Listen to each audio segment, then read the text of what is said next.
I had a heart condition and I had an appointment at the hospital for a checkup in a week because I had a lot of work to take care of in the next few days.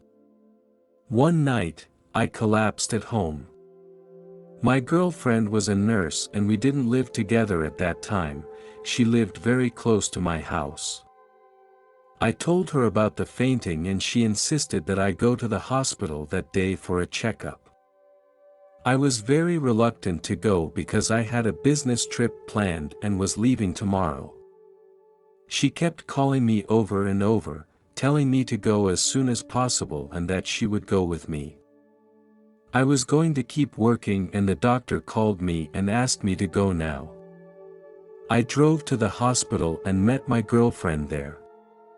I just wanted to get it over with so it wouldn't interfere with my work tomorrow. When I got to the hospital, the doctor did some routine tests on me.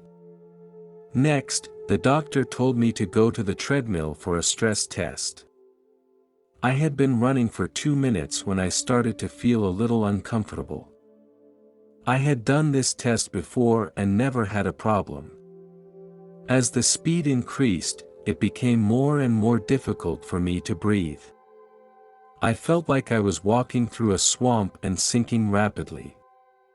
The test technician told me to hold on a little longer so that the data would be more accurate. I continued to run for another minute. Suddenly, there was darkness before my eyes. When I woke up, I was lying in a hospital bed. I heard the nurse say to the doctor that his blood pressure kept dropping and we were losing him. I felt myself getting weaker and weaker, and everyone around me was getting busy. I knew I wasn't going anywhere but the hospital right now. I felt like I was going to die, and I felt the fear of death. I didn't want death to get me. I started praying and asking God to let me live. If I had to die, I hoped that God would take me instead of Satan. I told God that if it was time for me to go home, I was ready to do so. After the prayer, I was completely relaxed and all my fears left me. I knew God had heard my prayer and bought me more time. I was taken into the operating room. A nurse stayed by to comfort me during the preparation. Slowly, I became more and more unconscious. After I left my body for the first time, I appeared in a tunnel. This tunnel was very dark and kept spinning. I didn't see any white light. My first thought was that I was dead. I didn't see the white light, and I was going to hell. Suddenly, I regained consciousness. The doctors and nurses were busy working. After a while, I left my body again. This time, I appeared at the exit of the tunnel, and I could see the blue sky outside. When I got out of the tunnel, I was mesmerized by the beauty in front of me. I was standing on a big rock at the edge of a cliff.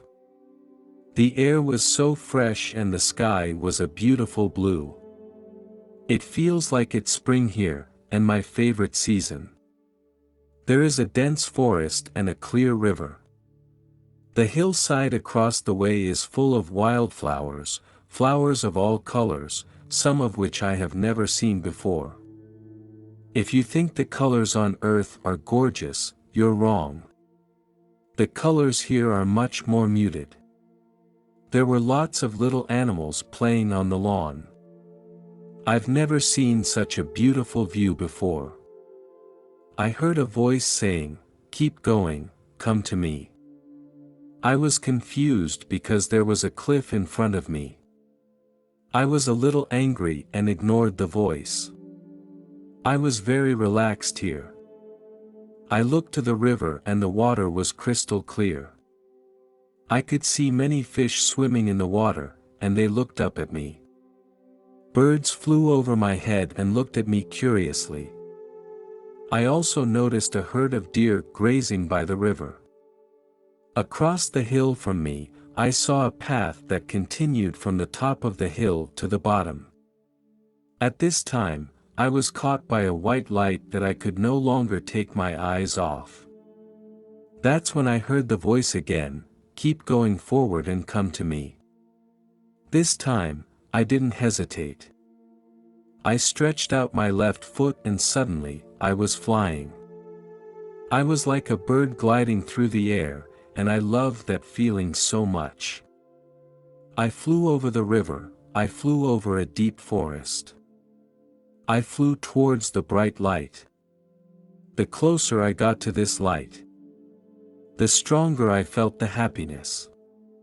Then I saw a sight I will never forget in my life. He was wearing a pure white robe with a beautifully embroidered collar. His hair and beard were long. A delightful white aura emanated around him. We sat on the grass by the river. He reminisced about my life. My life is like a movie. In certain scenes it would stop playing and he would ask me how I felt at the time. These scenes were all about my interactions with other people. I found that I had unintentionally hurt people on several occasions, and it made me feel ashamed.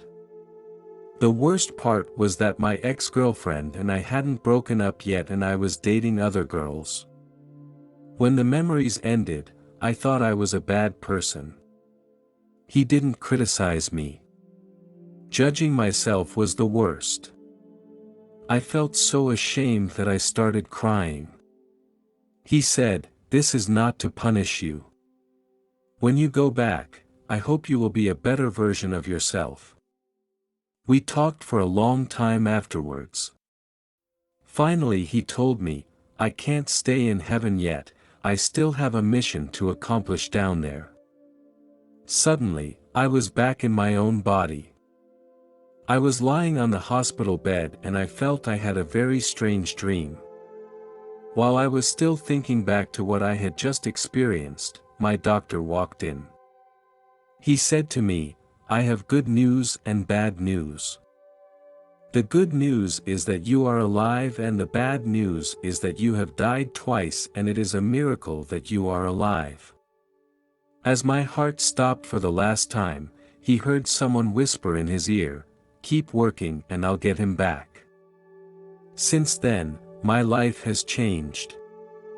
I care more about my health and my family than I do about my success at work. I now spend more time with my family. I now have a new direction because the work God has given me is not yet complete. I am not afraid of death now, I know it is just a new beginning.